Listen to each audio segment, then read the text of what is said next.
Hello and welcome to the Sherlock Holmes Bedtime Stories podcast. Each episode is a section from a classic Sherlock Holmes story with relaxing music to help you fall asleep.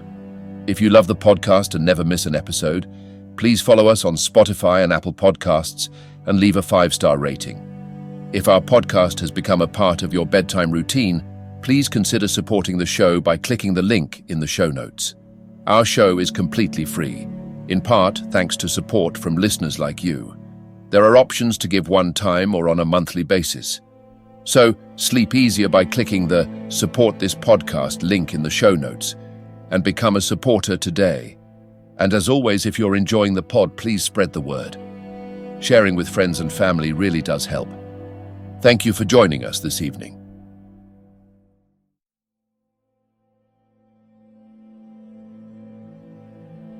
Now it's time to relax. Let your body fall into a comfortable position in your bed and drift gently into a state of total relaxation with tonight's story. The Adventure of the Six Napoleons, Part 2. Sherlock Holmes and I walked together to the High Street, where we stopped at the shop of Harding Brothers, whence the bust had been purchased. A young assistant informed us that Mr. Harding would be absent until afternoon and that he was himself a newcomer who could give us no information. Holmes's face showed his disappointment and annoyance. Well, we can't expect to have it all our own way, Watson," he said at last. "We must come back in the afternoon if Mr. Harding will not be here until then.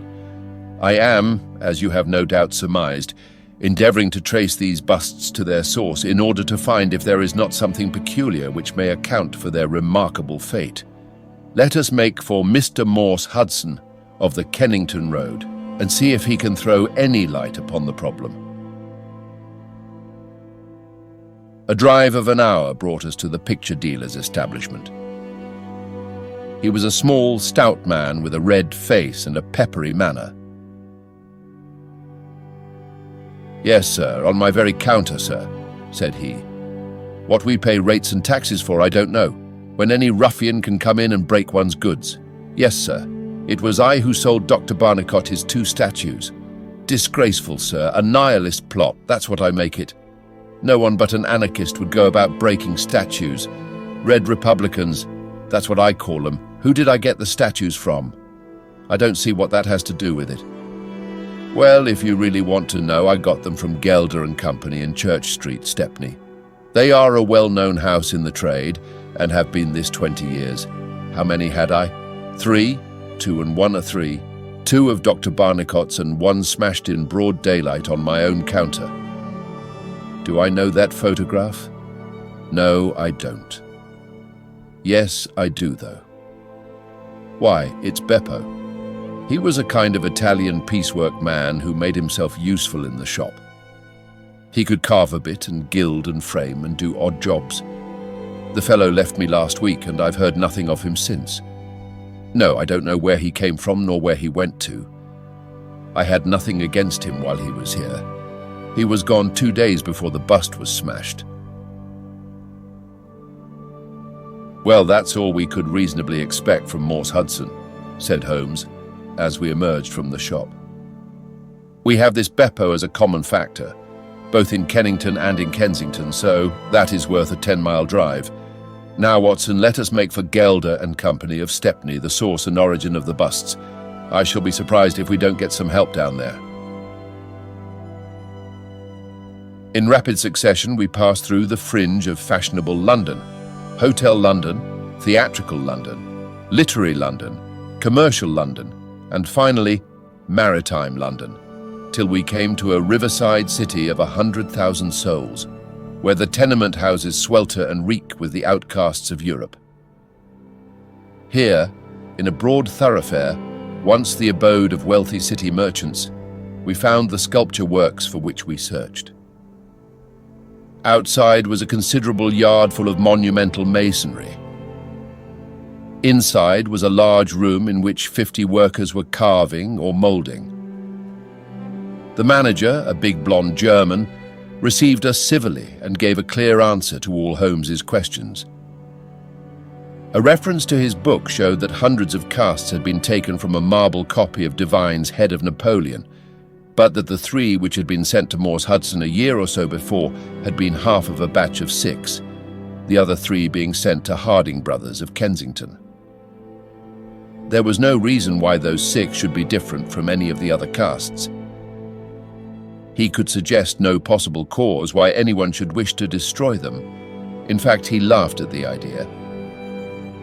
Their wholesale price was 6 shillings, but the retailer would get 12 or more. The cast was taken in 2 molds from each side of the face, and then these 2 profiles of plaster of Paris were joined together to make the complete bust. The work was usually done by Italians in the room we were in. When finished, the busts were put on a table in the passage to dry and afterwards stored. That was all he could tell us. But the production of the photograph had a remarkable effect upon the manager. His face flushed with anger, and his brows knotted over his blue Teutonic eyes. "Ah, the rascal!" he cried. "Yes, indeed, I know him very well. This has always been a respectable establishment, and the only time that we have ever had the police in it was over this very fellow. It was more than a year ago now. He knifed another Italian in the street, and then he came to the works with the police on his heels, and he was taken here. Beppo was his name. His second name I never knew. Served me right for engaging a man with such a face, but he was a good workman, one of the best." What did he get? "The man lived and he got off with a year. I have no doubt he is out now, but he has not dared to show his nose here. We have a cousin of his here, and I dare say he could tell you where he is." "No, no," cried Holmes. "Not a word to the cousin. Not a word, I beg of you. The matter is very important, and the farther I go with it, the more important it seems to grow. When you referred in your ledger to the sale of those casts, I observed that the date was June 3rd of last year. Could you give me the date when Beppo was arrested?" "I could tell you roughly by the pay list," the manager answered. "Yes," he continued, after some turning over of pages. "He was paid last on May 20th. "Thank you," said Holmes. "I don't think that I need intrude upon your time and patience anymore." With a last word of caution that he should say nothing as to our researches, we turned our faces westward once more. The afternoon was far advanced before we were able to snatch a hasty luncheon at a restaurant. A newsbill at the entrance announced "Kensington outrage, murder by a madman," and the contents of the paper showed that Mr. Horace Harker had got his account into print after all. 2 columns were occupied with a highly sensational and flowery rendering of the whole incident. Holmes propped it against the cruet stand and read it while he ate. Once or twice he chuckled. "This is all right, Watson," said he. "Listen to this. It is satisfactory to know that there can be no difference of opinion upon this case, since Mr. Lestrade, one of the most experienced members of the official force, and Mr. Sherlock Holmes, the well-known consulting expert, have each come to the conclusion that the grotesque series of incidents, which have ended in so tragic a fashion, arise from lunacy rather than from deliberate crime. No explanation save mental aberration can cover the facts. The press, Watson, is a most valuable institution if you only know how to use it. And now, if you have quite finished, we will hark back to Kensington and see what the manager of Harding Brothers has to say on the matter." The founder of that great emporium proved to be a brisk, crisp little person, very dapper and quick, with a clear head and a ready tongue. "Yes, sir, I have already read the account in the evening papers. Mr. Horace Harker is a customer of ours. We supplied him with the bust some months ago. We ordered 3 busts of that sort from Gelder and Company of Stepney. They are all sold now. To whom? Oh, I dare say by consulting our sales book we could very easily tell you. Yes, we have the entries here. One to Mr. Harker, you see, and one to Mr. Josiah Brown of Laburnum Lodge, Laburnum Vale, Chiswick, and one to Mr. Sanderford of Lower Grove Road, Reading. No, I have never seen this face which you show me in the photograph. You would hardly forget it, would you, sir, for I've seldom seen an uglier. Have we any Italians on the staff?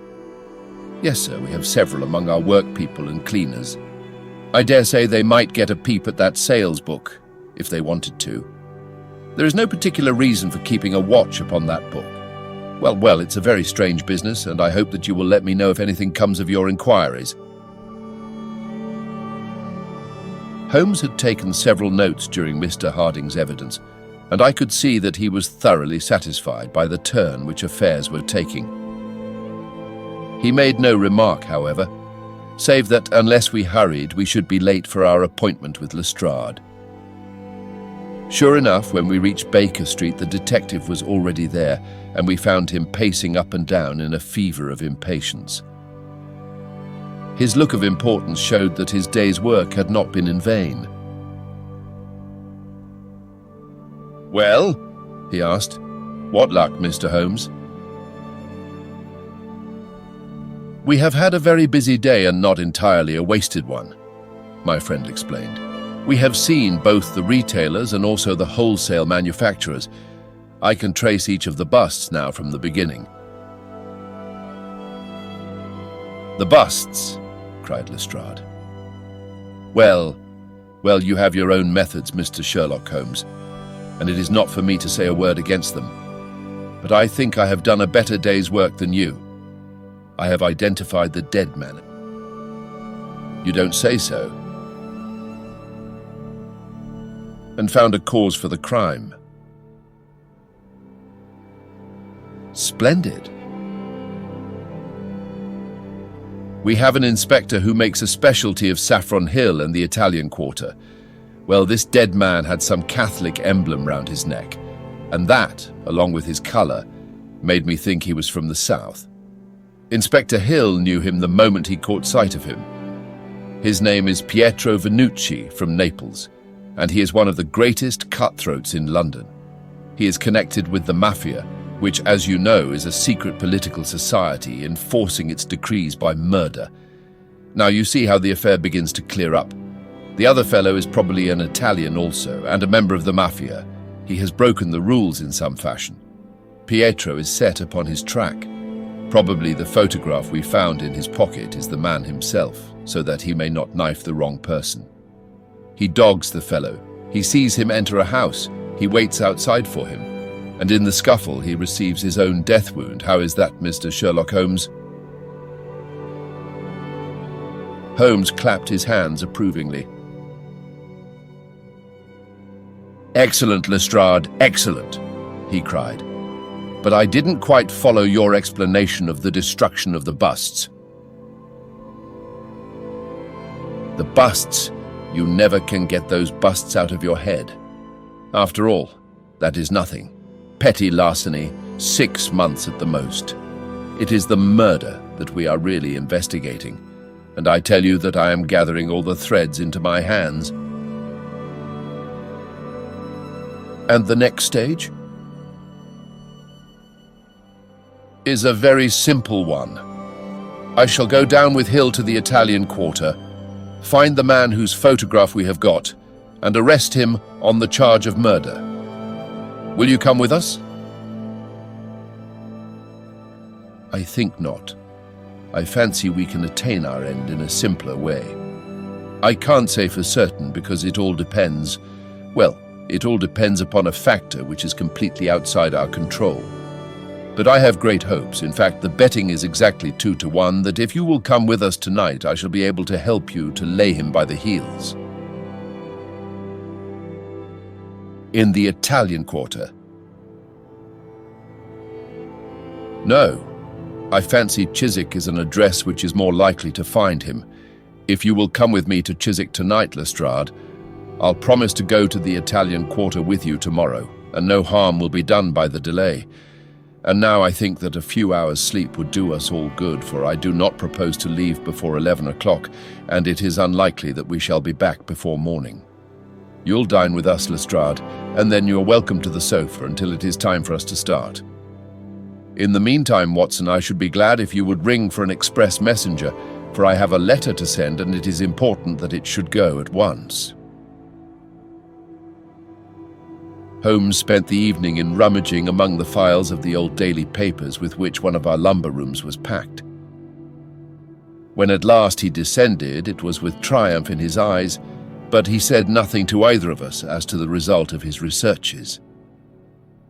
For my own part, I had followed step by step the methods by which he had traced the various windings of this complex case, and, though I could not yet perceive the goal which we would reach, I understood clearly that Holmes expected this grotesque criminal to make an attempt upon the two remaining busts, one of which, I remembered, was at Chiswick. No doubt the object of our journey was to catch him in the very act, and I could not but admire the cunning with which my friend had inserted a wrong clue in the evening paper, so as to give the fellow the idea that he could continue his scheme with impunity. I was not surprised when Holmes suggested that I should take my revolver with me. He had himself picked up the loaded hunting crop, which was his favorite weapon. A four-wheeler was at the door at 11, and in it we drove to a spot at the other side of Hammersmith Bridge. Here the cabman was directed to wait. A short walk brought us to a secluded road fringed with pleasant houses, each standing in its own grounds. In the light of a street lamp we read La Burnham Villa upon the gatepost of one of them. The occupants had evidently retired to rest, for all was dark save for a fanlight over the hall door, which shed a single blurred circle onto the garden path. The wooden fence which separated the grounds from the road threw a dense black shadow upon the inner side, and here it was that we crouched. "I fear that you'll have a long wait," Holmes whispered. "We may thank our stars that it is not raining. I don't think we can even venture to smoke to pass the time. However, it's a 2-to-1 chance that we get something to pay us for our trouble." It proved, however, that our vigil was not to be so long as Holmes had led us to fear, and it ended in a very sudden and singular fashion. In an instant, without the least sound to warn us of his coming, the garden gate swung open and a lithe, dark figure as swift and active as an ape rushed up the garden path. We saw it whisk past the light thrown from over the door and disappear against the black shadow of the house. There was a long pause during which we held our breath, and then a very gentle creaking sound came to our ears. The window was being opened. The noise ceased, and again there was a long silence. The fellow was making his way into the house. We saw the sudden flash of a dark lantern inside the room. What he sought was evidently not there, for again we saw the flash through another blind, and then through another. "Let us get to the open window. We will nab him as he climbs out," Lestrade whispered. But before we could move, the man had emerged again. As he came out into the glimmering patch of light, we saw that he carried something white under his arm. He looked stealthily all round him. The silence of the deserted street reassured him. Turning his back upon us, he laid down his burden, and the next instant there was the sound of a sharp tap, followed by a clatter and rattle. The man was so intent upon what he was doing that he never heard our steps as we stole across the grass plot. With the bound of a tiger, Holmes was on his back, and an instant later, Lestrade and I had him by either wrist, and the handcuffs had been fastened. As we turned him over, I saw a hideous, sallow face with writhing, furious features glaring up at us, and I knew that it was indeed the man of the photograph whom we had secured. But it was not our prisoner to whom Holmes was giving his attention. Squatted on the doorstep, he was engaged in most carefully examining that which the man had brought from the house. It was a bust of Napoleon, like the one which we had seen that morning, and it had been broken into similar fragments. Carefully, Holmes held each separate shard to the light, but in no way did it differ from any other shattered piece of plaster. He had just completed his examination when the hall lights flew up, the door opened, and the owner of the house, a jovial, rotund figure in shirt and trousers, presented himself. "Mr. Josiah Brown, I suppose," said Holmes. "Yes, sir, and you no doubt are Mr. Sherlock Holmes. I had the note which you sent by the express messenger, and I did exactly what you told me. We locked every door on the inside and awaited developments. Well, I'm very glad to see that you have got the rascal. I hope, gentlemen, that you will come in and have some refreshment." However, Lestrade was anxious to get his man into safe quarters, so within a few minutes our cab had been summoned, and we were all four upon our way to London. Not a word would our captive say, but he glared at us from the shadow of his matted hair, and once when my hand seemed within his reach, he snapped at it like a hungry wolf. We stayed long enough at the police station to learn that a search of his clothing revealed nothing save a few shillings and a long sheath knife, the handle of which bore copious traces of recent blood. "That's all right," said Lestrade as we parted. "Hill knows all these gentry, and he will give a name to him. You'll find that my theory of the Mafia will work out all right. But I'm sure I am exceedingly obliged to you, Mr. Holmes, for the workmanlike way in which you laid hands upon him. I don't quite understand it all yet." "I fear it is rather too late an hour for explanations," said Holmes. "Besides, there are one or two details which are not finished off, and it is one of those cases which are worth working out to the very end. If you will come round once more to my rooms at 6 o'clock tomorrow, I think I shall be able to show you that even now you have not grasped the entire meaning of this business, which presents some features which make it absolutely original in the history of crime. If ever I permit you to chronicle any more of my little problems, Watson, I foresee that you will enliven your pages by an account of the singular adventure of the Napoleonic busts." When we met again next evening, Lestrade was furnished with much information concerning our prisoner. His name, it appeared, was Beppo, second name unknown. He was a well-known ne'er-do-well among the Italian colony. He had once been a skillful sculptor and had earned an honest living, but he had taken to evil courses and had twice already been in jail, once for a petty theft, and once, as we had already heard, for stabbing a fellow countryman. He could talk English perfectly well. His reasons for destroying the busts were still unknown, and he refused to answer any questions upon the subject, but the police had discovered that these same busts might very well have been made by his own hands, since he was engaged in this class of work at the establishment of Gelder and Company. To all this information, much of which we already knew, Holmes listened with polite attention, but I, who knew him so well, could clearly see that his thoughts were elsewhere, and I detected a mixture of mingled uneasiness and expectation beneath that mask which he was wont to assume. At last he started in his chair and his eyes brightened. There had been a ring at the bell. A minute later we heard steps upon the stairs, and an elderly, red-faced man with grizzled side whiskers was ushered in. In his right hand he carried an old-fashioned carpet bag, which he placed upon the table. "Is Mr. Sherlock Holmes here?" My friend bowed and smiled. "Mr. Sandeford of Reading, I suppose?" said he. "Yes, sir, I fear that I am a little late, but the trains were awkward. You wrote to me about a bust that is in my possession." "Exactly." "I have your letter here. You said, I desire to possess a copy of Divine's Napoleon, and am prepared to pay you £10 for the one which is in your possession. Is that right? Certainly.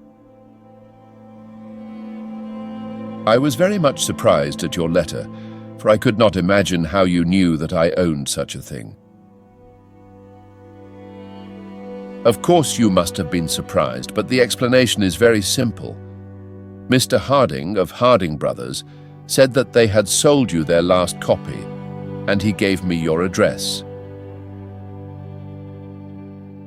Oh, that was it, was it? Did he tell you what I paid for it? No, he did not. Well, I am an honest man, though not a very rich one. I only gave 15 shillings for the bust, and I think you ought to know that before I take £10 from you. I'm sure the scruple does you honour, Mr. Sandford, but I have named that price, so I intend to stick to it. Well, it is very handsome of you, Mr. Holmes. I brought the bust up with me as you asked me to do. Here it is. He opened his bag, and at last we saw placed upon our table a complete specimen of that bust which we had already seen more than once in fragments. Holmes took a paper from his pocket and laid a £10 note upon the table. You will kindly sign that paper, Mr. Sandford, in the presence of these witnesses. It is simply to say that you transfer every possible right that you ever had in the bust to me. I am a methodical man, you see, and you never know what turn events might take afterwards. Thank you, Mr. Sandford. Here is your money, and I wish you a very good evening. When our visitor had disappeared, Sherlock Holmes's movements were such as to rivet our attention. He began by taking a clean white cloth from a drawer and laying it over the table. Then he placed his newly acquired bust in the centre of the cloth. Finally, he picked up his hunting crop and struck Napoleon a sharp blow on the top of the head. The figure broke into fragments, and Holmes bent eagerly over the shattered remains. Next instant, with a loud shout of triumph, he held up one splinter in which a round, dark object was fixed like a plum in a pudding. "Gentlemen," he cried, "let me introduce you to the famous Black Pearl of the Borgias." Lestrade and I sat silent for a moment, and then, with a spontaneous impulse, we both broke at clapping, as at the well-wrought crisis of a play. A flush of colour sprang to Holmes's pale cheeks, and he bowed to us like the master dramatist who receives the homage of his audience. It was at such moments that for an instant he ceased to be a reasoning machine and betrayed his human love for admiration and applause. The same singularly proud and reserved nature which turned away with disdain from popular notoriety was capable of being moved to its depths by spontaneous wonder and praise from a friend. "Yes, gentlemen," said he, "it is the most famous pearl now existing in the world, and it has been my good fortune, by a connected chain of inductive reasoning, to trace it from the Prince of Colonna's bedroom at the Dacre Hotel, where it was lost, to the interior of this, the last of the 6 busts of Napoleon which were manufactured by Gelder and Company of Stepney. You will remember, Lestrade, the sensation caused by the disappearance of this valuable jewel and the vain efforts of the London police to recover it. I was myself consulted upon the case, but I was unable to throw any light upon it. Suspicion fell upon the maid of the princess, who was an Italian, and it was proved that she had a brother in London, but we failed to trace any connection between them. The maid's name was Lucretia Vannucci, and there is no doubt in my mind that this Pietro, who was murdered 2 nights ago, was the brother. I have been looking up the dates in the old files of the paper, and I find that the disappearance of the pearl was exactly 2 days before the arrest of Beppo for some crime of violence, an event which took place in the factory of Gelder and Company at the very moment when these busts were being made. Now you clearly see the sequence of events, though you see them, of course, in the inverse order to the way in which they presented themselves to me. Beppo had the pearl in his possession. He may have stolen it from Pietro. He may have been Pietro's confederate. He may have been the go-between of Pietro and his sister. It is of no consequence to us which is the correct solution. The main fact is that he had the pearl, and at that moment, when it was on his person, he was pursued by the police. He made for the factory in which he worked, and he knew that he had only a few minutes in which to conceal this enormously valuable prize, which would otherwise be found on him when he was searched. 6 plaster casts of Napoleon were drying in the passage. One of them was still soft. In an instant, Beppo, a skillful workman, made a small hole in the wet plaster, dropped in the pearl, and with a few touches covered over the aperture once more. It was an admirable hiding place. No one could possibly find it. But Beppo was condemned to a year's imprisonment, and in the meanwhile his 6 busts were scattered over London. He could not tell which contained his treasure. Only by breaking them could he see. Even shaking would tell him nothing, for as the plaster was wet, it was probable that the pearl would adhere to it, as, in fact, it has done. Beppo did not despair, and he conducted his search with considerable ingenuity and perseverance. Through a cousin who works with Gelder, he found out the retail firms who had bought the busts. He managed to find employment with Morse Hudson, and in that way tracked down 3 of them. The pearl was not there. Then, with the help of some Italian employee, he succeeded in finding out where the other 3 busts had gone. The first was at Harker's. There he was, dogged by his confederate, who held Beppo responsible for the loss of the pearl, and he stabbed him in the scuffle which followed. If he was his confederate, why should he carry his photograph? I asked. As a means of tracing him if he wished to inquire about him from any third person. That was the obvious reason. Well, after the murder, I calculated that Beppo would probably hurry rather than delay his movements. He would fear that the police would read his secret, and so he hastened on before they should get ahead of him. Of course, I could not say that he had not found the pearl in Harker's bust. I had not even concluded for certain that it was the pearl, but it was evident to me that he was looking for something, since he carried the bust past the other houses in order to break it in the garden, which had a lamp overlooking it. Since Harker's bust was 1 in 3, the chances were exactly as I told you, 2 to 1 against the pearl being inside it. There remained 2 busts, and it was obvious that he would go for the London one first. I warned the inmates of the house so as to avoid a second tragedy, and we went down with the happiest results. By that time, of course, I knew for certain that it was the Borgia pearl that we were after. The name of the murdered man linked the one event with the other. There only remained a single bust, the Reading one, and the pearl must be there. I bought it in your presence from the owner, and there it lies. We sat in silence for a moment. "Well," said Lestrade, "I've seen you handle a good many cases, Mr. Holmes, but I don't know that I ever knew a more workmanlike one than that. We're not jealous of you at Scotland Yard. No, sir, we are very proud of you. And if you come down tomorrow, there's not a man, from the oldest inspector to the youngest constable, who wouldn't be glad to shake you by the hand." "Thank you," said Holmes. "Thank you." And as he turned away, it seemed to me that he was more nearly moved by the softer human emotions than I had ever seen him. A moment later, he was the cold and practical thinker once more. "Put the pearl in the safe, Watson," said he, "and get out the papers of the Conk-Singleton forgery case. Goodbye, Lestrade. If any little problem comes your way, I shall be happy, if I can, to give you a hint or two as to its solution."